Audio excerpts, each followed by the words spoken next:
If there's one particular subgenre of movie that I'm not particularly interested in, it has to be films dealing about dogs.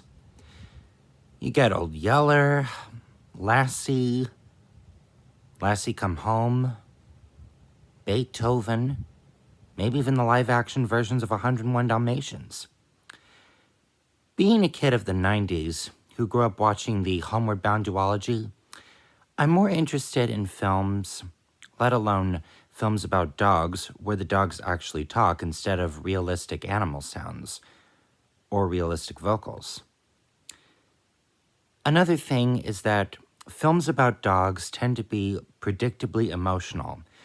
You never know if the dog character is going to be killed off. And that's what most people think when they saw Marley and Me, among other things. I'm not making much of a point, am I? Well, plainly and simply, I really don't like movies where dogs speak realistically instead of just talking, because it just doesn't interest me.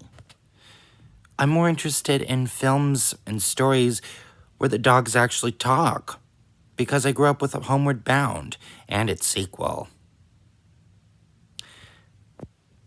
What do you think? Do you think films with talking animals are more interesting than realistic ones? You decide.